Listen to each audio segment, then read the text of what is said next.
साहित्य academy channel पर आप सभी का स्वागत है। इस चैनल के माध्यम से हम संपूर्ण हिंदी साहित्य से संबंधित टॉपिक वाइज प्रश्नों की सीरीज़ को आगे बढ़ा रही है, जिसमें कि हमने हिंदी साहित्य के लेखन परंपरा के प्रश्नों को किया। फिर उसके बाद हमने आदिकाल के लगभग 100 प्रश्नों को कंप्लीट कर लिया था। उसके बाद हम जो है आदिकाल के ही भाग 2 के अंतर्गत आज की क्लास में हम करेंगे प्रश्न संख्या 101 से लेकर 150 तक। जिस भी परीक्षा में हिंदी साहित्य से संबंधित प्रश्न पूछे जाएंगे, चाहे टीजीटी बीजीटी परीक्षा हो या फिर अन्य कोई भी स्टेट की जिस परीक्षा में साहित्य से संबंधित प्रश्न आएंगे, उन सभी के लिए ये क्लास काफ़ी मददगार साबित होगी। तो एक एक प्रश्नों को करते हुए हम धीरे धीरे संपूर्ण हिंदी साहित्य के प्रश्नों को करने की पूरी कोशिश करेंगे और टॉपिक वाइज प्रश्नों को हम करते हुए आगे बढ़ेंगे। तो उन्हीं प्रश्नों को करेंगे जो परीक्षाओं में बार बार पूछे जाते हैं। तो देख लेते हैं, शुरुआत कर लेते हैं प्रश्न नंबर 101। इस स्मारक की सबसे बड़ी कमजोरी इनका रूखापन, गृहस्थ धर्म के प्रति अनादर भाव है। यह कथन किस नाथ संप्रदाय के संबंध में किस विद्वान का है? तो नाथ संप्रदाय के संबंध में यह कथन किन्होंने कहा है कि इस स्मारक की सबसे बड़ी कमजोरी इनका रूखापन और गृहस्थ धर्म के प्रति अनादर भाव है। यह कथन जो है हजारी प्रसाद द्विवेदी ने नाथ संप्रदाय के संबंध में कहा है। बढ़ते हैं आगे। अगला जो हमारा प्रश्न है प्रश्न संख्या 102। निम्नलिखित रचनाओं को आरोही क्रम में व्यवस्थित कीजिए। आरोही काल क्रम में हमें व्यवस्थित करना है कि पहले सबसे पहले कौन सी रचना आएगी, उसके बाद कौन सी आएगी, फिर कौन सी रचना लिखी गई। इस प्रकार से हमें थोड़ा बढ़ते हुए क्रम में जो है रचनाओं को देखते हुए लगाना है कि कौन सी रचना सबसे पहले आएगी। तो बात कर लेते हैं बीजक की। तो बीजक जो है भक्ति काल के अंतर्गत निर्गुण काव्य धारा में जो है कबीरदास जी की रचना है बीजक। तो सबसे पहले हम देख लेते हैं, इनमें से जो है बीजक ही आएगी, क्योंकि निर्गुण काव्य धारा को 2 भागों में बांटा, संत काव्य परंपरा और सूफी काव्य परंपरा। सबसे पहले हम संत कवियों की रचनाओं को रखेंगे। तो बीजक देख लेते हैं। तो 2 ऑप्शन में है, सी और ए में। तो आगे बढ़ते हैं थोड़ा। पद्मावत, विनय पत्रिका और मृगावती, इन तीनों रचनाओं में से जो है मृगावती का जो समय है वो 1500 के आसपास माना जाता है। भाई 1501 माना जाता है मृगावती का समय। तो ध्यान रखना है आपको, 1501 जो है मृगावती का समय है। फिर उसके बाद 1540 जो है पद्मावत का रहा है, जो कि मलिक मोहम्मद जैसी जी की रचना है। 1540 जो है पद्मावत का है। और विनय पत्रिका आप सभी को पता है सगुण काव्य धारा के अंतर्गत तुलसीदास जी की रचना है। तो सबसे पहले संत कवि की रचना कबीरदास जी की, फिर आएगी सूफी कवियों में पहले हम रखेंगे मृगावती को, क्योंकि पद्मावत से पहले मृगावती की रचना की गई थी। उसके बाद जो है सगुण काव्य धारा के अंतर्गत तुलसीदास जी की रचना आएगी। तो उसके बाद देख लेते हैं प्रश्न संख्या हमारी 103। आरोही काल क्रम में व्यवस्थित कीजिए। भाई आजकल परीक्षाओं में प्रश्न पूछने का पैटर्न थोड़ा चेंज हो चुका है, थोड़ा डेप्थ प्रश्नों को पूछने लगे हैं। तो इसी आधार पर हमने प्रश्नों को भी लिया है, जो कि अभी हाल ही फिलहाल में किस प्रकार से प्रश्न पूछे जाते हैं परीक्षा में, उन्हीं को हम करेंगे जो, और इम्पोर्टेंट प्रश्नों को ही हम करते हुए आगे बढ़ेंगे। तो देख लेते हैं, इसमें भी काल क्रमानुसार व्यवस्थित कीजिए ये प्रश्न पूछा हुआ है। तो इसमें भी हमें देखना है सबसे पहले हम कौन सी रचना को लगाएंगे। तो सबसे पहले देख लेते हैं ढोला मारू दोहा, सत्यवती कथा, मधुमालती और चित्रावली में से इनमें से सबसे पहले आएगी ढोला मारू दोहा, जो कि कुशल ये कल्लोल कवि द्वारा लिखी गई रचना है। और बाद में कुछ भाग जो है इस रचना के कुशल लाभ ने भी जोड़ दिए गए थे, वो 1500 के बाद के हैं। लेकिन कल्लोल कवि के आधार पर हम सबसे पहले बात करेंगे। तो 11वीं शताब्दी के आसपास इसकी रचना हुई है। उसके बाद बात करें हम सत्यवती कथा की, तो 1500 ईस्वी के आसपास सत्यवती कथा ईश्वरदास द्वारा रचित मानी जाती है। फिर मधुमालती की जब हम बात करें, तो मधुमालती का जो समय रहा है वो जयसी जी की रचना के बाद का माना जाता है, 1545 का, जो कि मंजन कवि के द्वारा रचित है। उसके बाद है चित्रावली। चित्रावली उस्मान की रचना है, उस्मान कवि हुए हैं, और इसका जो समय है वो है 1600 के आसपास माना जाता है। अगर हम प्रॉपर तरीके से देखें तो 1603 इसका समय रहा है, ये आपको ध्यान रखना है। तो इस प्रकार से हम देख लेते हैं। इस प्रश्न का आंसर हो जाएगा हमारा ए। सबसे पहले ढोला मारूरा दोहा, फिर सत्यवती कथा, फिर मधुमालती, फिर चित्रावली। बढ़ते हैं अगले प्रश्न पर।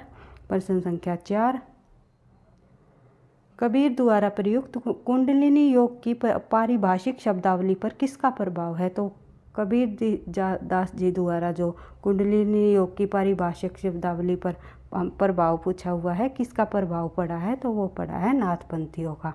आप सभी को पता है कबीर दास पर जो है उन पर जो अलग अलग, जैसे अहिंसा का प्रभाव कबीर दास जी ने कहाँ से लिया, और इस प्रकार से जो और भी कई प्रभाव देखने को मिले हैं कबीर दास जी पर। जैसे मूर्ति पूजा का निषेध कबीर दास जी ने कहाँ से लिया, इस प्रकार से कहाँ कहाँ से कबीर दास जी का प्रभाव पड़ा है, हर एक प्रश्न के माध्यम से हम कर लेंगे, क्योंकि परीक्षाओं में पूछा जाता है।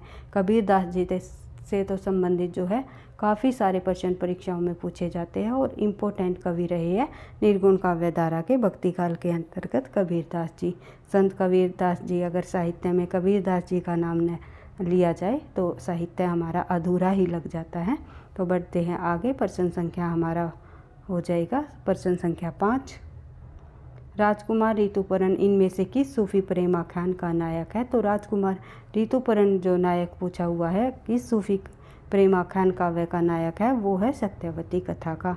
उसके बाद देख लेते हैं किस काव्य ग्रंथ में वर्णमाला के प्रत्येक अक्षर को लेकर सिद्धांत निरूपण किया गया? तो वर्णमाला के प्रत्येक अक्षर को लेकर सिद्धांत निरूपण किया गया अखरावट रचना के माध्यम से, जो कि जायसी जी की रचना है। ये भी आपको ध्यान रखना है। बढ़ते हैं आगे। अगला प्रश्न हमारा प्रश्न संख्या 7, किस सूफी प्रेम आख्यान की रचना 1503 में हुई? तो अभी हमने देखा था मधुमालती की जो रचना है 1503 में की गई। उसके बाद देख लेते हैं प्रश्न संख्या 8, कौन क्रम रचना काल की दृष्टि से ठीक है? तो कौन सा जो कालक्रम है जो रचना काल की दृष्टि से ठीक लगाया हुआ है? तो सही आंसर हो जाएगा हमारा, इसका हो जाएगा चंदायन, क्योंकि चंदायन जो है मुल्ला दाऊद जी की सूफी काव्य परंपरा की अवधी भाषा की प्रथम रचना मानी जाती है। तो चंदायन जो है किसकी है? मुल्ला दाऊद जी की। कब की है? 1379 ईस्वी की। फिर है मृगावती हमारी। मृगावती जो है 1501 के आसपास इसका समय रहा है। सॉरी भाई, उसके एक सेकंड, मैंने शायद मैं पिछले प्रश्न पर सुधार करना चाहूँगी। मैंने मधुमालती का समय बता दिया। अभी मैंने बताया था 1545 है मधुमालती का समय, 45 है, 1545 है मधुमालती का समय। इसका सही आंसर हो जाएगा हमारा सी होगा। बाय मिस्टेक हो गया, इसके लिए मैं माफ़ी चाहूँगी, क्योंकि मैंने पहले आपको एक्सप्लेनेशन दे दिया था कि 1545 जो है मधुमालती का समय, 1500 जो है एक, कहीं कहीं आपको एक भी दिखाई देगा जो मृगावती का समय, और किसी पुस्तक में आपको 1503 भी मिलेगा। तो रामचंद्र शुक्ल के अनुसार जो है 1503 बताया गया है। और चंदायन का समय आपको पता ही है 1379 ईस्वी, और जो है पद्मावत का समय 1540 ईस्वी। इस प्रकार से इसका समय है। तो अगले प्रश्न पर हम बढ़ते हैं। तो इसका जो 7 का आंसर हो जाएगा हमारा सी।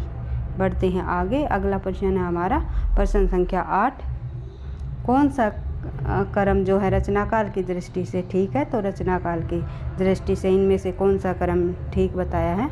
तो मैंने आपको बताया था चंदायन आएगा पहले, फिर आएगा हमारा जो है मृगावती, फिर आएगा पद्मावत, फिर आएगी मधुमालती। तो देख लेते हैं, आंसर हो जाएगा हमारा 8 का सी। 8 का सी हो जाएगा। बढ़ते हैं आगे। अगला प्रश्न हमारा प्रश्न संख्या 9, कौन सा असत्य कथन है? इनमें से कौन सा असत्य कथन है? असत्य कथन है भाई इनमें से हमारा देख लेते हैं। जान कवि का समय 1612 ईस्वी से 1664 ईस्वी तक का है, ये बिल्कुल सही है। उसके माधव काम कंदला की रचना राजस्थानी भाषा में हुई, बिल्कुल सही है। नूर मोहम्मद द्वारा रचित इंद्रावती जो है ब्रज भाषा की रचना है। ये ब्रज भाषा प्रॉपर तरीके से ब्रज भाषा की रचना नहीं है। ब्रज भाषा के कुछ शब्द मिलते हैं इंद्रावती में, जो है ये अवधी भाषा की रचना है। उसके बाद है छिताई वार्ता के रचनाकार नारायण दास है, ये भी बिल्कुल सही है। तो सही आंसर है, सत्य पूछा हुआ है कि नूर मोहम्मद द्वारा रचित इंद्रावती जो है ब्रज भाषा की रचना है, ब्रज की नहीं है, ये अवधी की है, अवधी। इस प्रकार से आपको ध्यान रखना है, क्योंकि ब्रज भाषा के कुछ शब्द मिलने से वो ब्रज भाषा की रचना नहीं कहलाएगी, ये आपको ध्यान रखना है। तो प्रश्न संख्या हमारी 9 का आंसर हो जाएगा सही। भाई बाहर थोड़ा सा शोर मचा हुआ है, शायद कहीं की किसी के वो निकल रहा है, लगन आया हुआ है किसी के, तो इसके लिए मैं माफ़ी चाहूँगी। भाई किसी के घर में शादी का प्रोग्राम चला हुआ है, तो आज की वीडियो सिर्फ और बाकी के बचे हुए प्रश्नों को हम जो है कल की क्लास में करेंगे, क्योंकि अभी मैं फ़िलहाल वीडियो रिकॉर्ड नहीं कर पा रही हूँ अच्छे से आपको बिल्कुल फोकस के उसमें मैं आपको नहीं समझा पा रही हूँ, तो इसके लिए मैं माफ़ी भी चाहूँगी। तो मिलते हैं कल की क्लास में, बचे हुए प्रश्नों को हम कल कंप्लीट कर लेंगे। तो आज की क्लास में बस इतने ही प्रश्न रहेंगे, मिलते हैं कल। थैंक यू, धन्यवाद।